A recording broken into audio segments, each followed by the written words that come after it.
حلقة جديدة من برنامجكم اليومي الساعة السادسة، والتي أكرسها في هذا اليوم للمحور السوري والمستجدات الحديثة. وسوف أستضيف باقة من القياديين لتوضيح الآراء المطلوبة أو التي يتمنى الجماهير أن يدركوها. وقبل أن ننتقل إلى السادة الضيوف، أود أن أذكر وأركز على مسألة أساسية: إن الوضع الحالي والظروف الحالية التي تمر بها سوريا والمنطقة العربية تتطلب منا نوعا من التفكير. هذا التفكير ينبغي أن يكون بنوع ما تفكيرا مغايرا لما قبل هذه الأحداث، وهذا التفكير الجديد يعتمد حسب ما نرى على مقولة ما هو المطلوب، وهذا هو السؤال الجوهري الأساسي لكل السادة السياسيين وغير السياسيين. وهذا المطلوب لن يكون إلا اعتمادا على مقولة أخرى جوهرية، وهي المكاشفة والمصارحة، بل المصارحة المطلقة. دون المصارحة المطلقة لا يمكن أن يكون هنالك أي شيء يتعلق بمسألة الحل أو الحلول فيما بعد. والمصارحة تتضمن حسب ما نرى كل ما يعتمل ويجيش في صدورنا من مطالب حقيقية وفعلية، ومن رؤية صريحة وواضحة. لذلك يقول البعض يجب توجيه دعوة عامة إلى اجتماع عام، هذا ما يقول البعض. والبعض الآخر ومنهم الأستاذ حميد حاج درويش سكرتير الحزب الديمقراطي التقدمي يقول يجب أن تكون هنالك دعوة إلى مؤتمر عام من قبل رئيس الجمهورية الدكتور بشار الأسد. هذه الدعوة يجب أن تتضمن إلى كل الفعاليات السياسية والقوى السياسية في سوريا دون إقصاء ودون إلغاء لأحد. ومن المفروض أن تتم مثل هذه الدعوة اعتمادا على سببين، بل نحن نرى أنها على 3 أسباب، ولكن السبب الثالث جعلناه بشكل غير مباشر.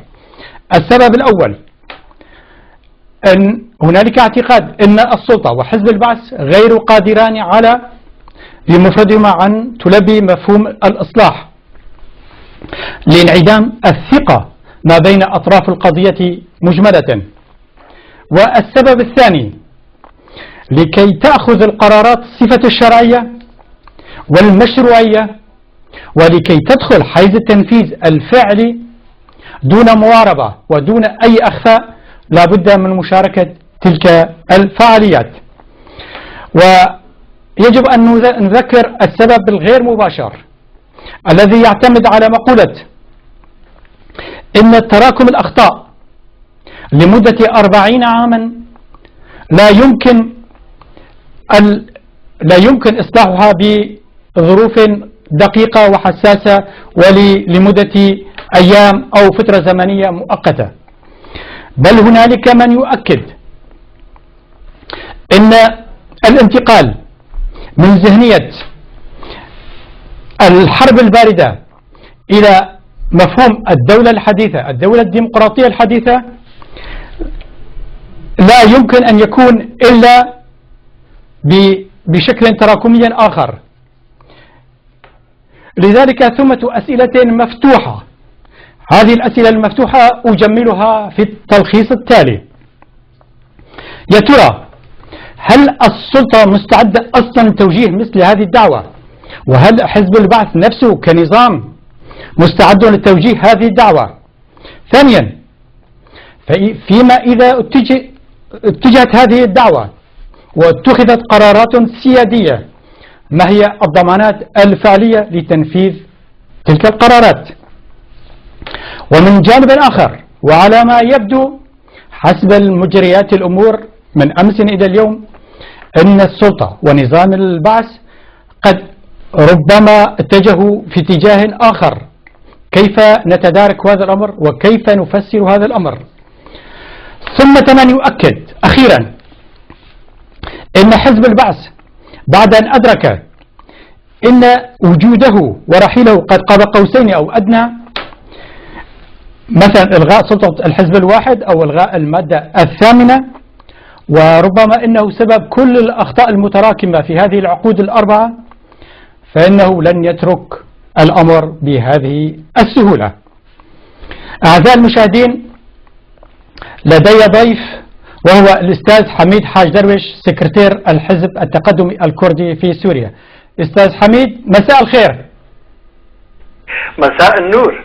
أهلا وسهلا بك، وأنت السياسي المخضرم، ولك مشهود في السياسة بأنك تمثل تيارا خاصا في الشارع الكردي، وربما استمعت إلى المقدمة، والسؤال هو السؤال الجوهري، وهو ضمن اقتراح سعادتكم بتوجيه دعوة إلى رئيس الجمهورية الدكتور بشار الأسد، بتوجيه دعوة إلى كافة الفعاليات السياسية الكردية إلى مؤتمر عام لإيجاد مخرج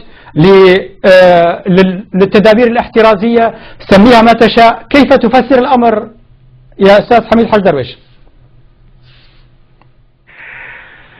إنني أشكركم على دعوتكم في فضائيتكم ANN. أنا مرة أخرى أناشد السيد الرئيس الدكتور بشار الأسد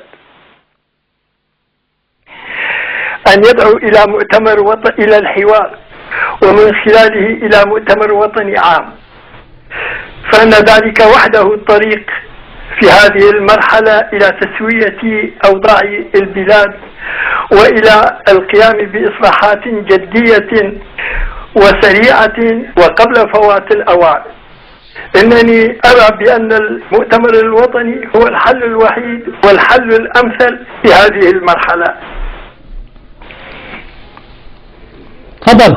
على أن لا يستثنى من هذا المؤتمر أي جهة أن تشارك جميع القوى السياسية والفعاليات الاجتماعية ورجال الفكر والمثقفين والدين في هذا المؤتمر الوطني العام. تفضل سيدي الكريم. نعم.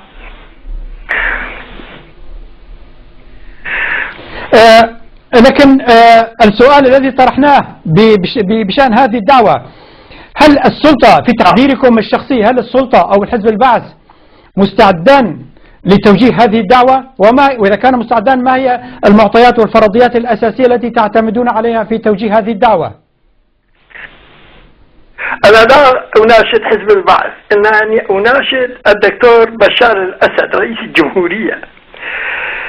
إنني أدعوه إلى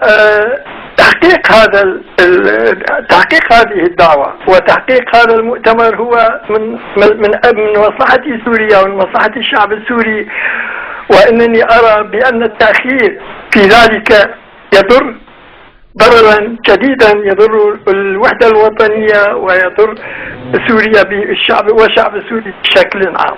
في حال إذا لم تتجه الأستاذ حميد حاج درويش، في حال إذا لم تتجه مثل هذه الدعوة، هل هنالك حل آخر؟ هل هنالك اقتراح آخر من سيادتكم؟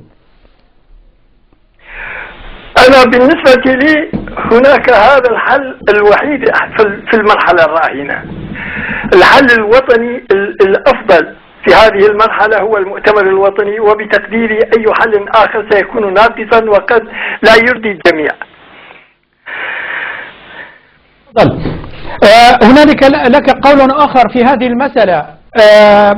لقد صرحت في تلفزيون العربية بأن ربما تكون هنالك تسوية حول مشكلة الأكراد في سوريا.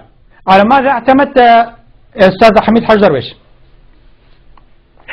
أخي العزيز، أنا شخصيا أشكر سيادة الرئيس على إصداره المرسوم رقم 49، وكان هذا بالحق إنجازا وطنيا لأكراد سوريا ولجميع السوريين، لأن الأكراد هم جزء من سوريا وليسوا جزءا منعزلا عنهم. أنني أشكره على هذا المرسوم الذي كان بالفعل مرسوما يحيي الأكراد فيه سيادة الرئيس. أما أود أن أقول بأن الأكراد ليسوا جزءا منعزلا عن سوريا.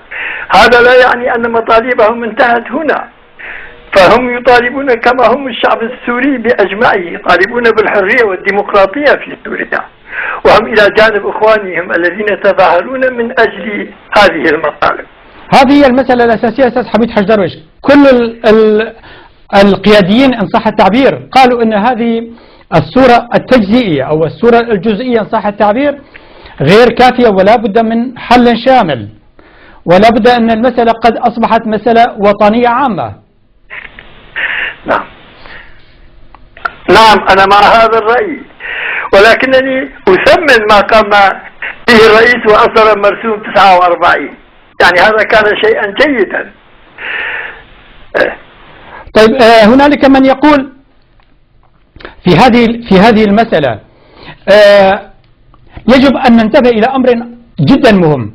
ما هي الضمانات الفعلية فيما إذا اتخذ هذا القرار بتوجيه دعوة إلى مؤتمر عام؟ ما هي الضمانات الفعلية كما تفضلت من سيادة الرئيس السوري الدكتور بشار الأسد، وما هي الضمانات الفعلية لتنفيذ هذه القرارات فيما بعد حسب رأيكم؟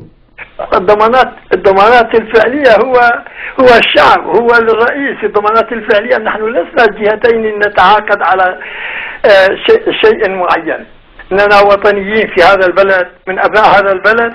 التعاقد هو التجاوب الإيجابي من الجهتين مع هذا الطرح.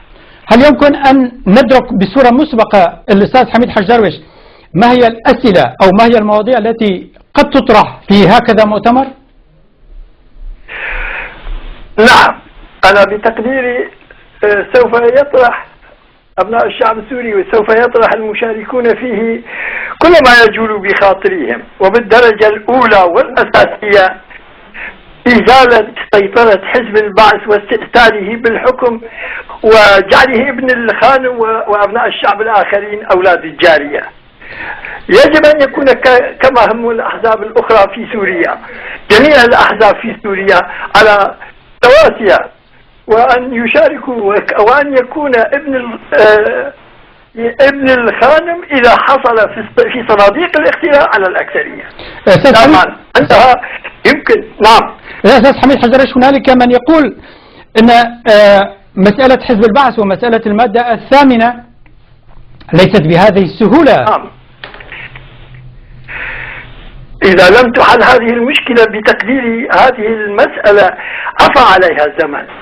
كان الاتحاد السوفيتي يقول أن الحزب الشيوعي، وانتهى الاتحاد السوفيتي والحزب الشيوعي في مرحلة سابقة لاحقة. أما اليوم نحن بمرحلة أخرى، نحن بمرحلة الحياة الديمقراطية، لسنا بمرحلة سيطرة فلان حزب أو فلان حزب. يمكن أن يسيطر حزبا ما على الحكم إذا حصل على أصوات الناس، على أصوات الشعب. أستاذ حميد حج درويش، هل أفهم من حديثك أنك تدعو بصورة أخرى إلى مفهوم التغيير الدستور أو حتى تعديله أو ما شابه ذلك، الدستور بشكل عام؟ لا شك أنني أطالب بتعديل الدستور بشكل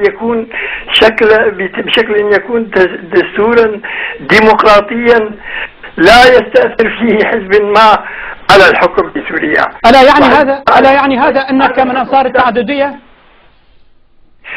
طبعا أنا من أنصار التعددية في سوريا.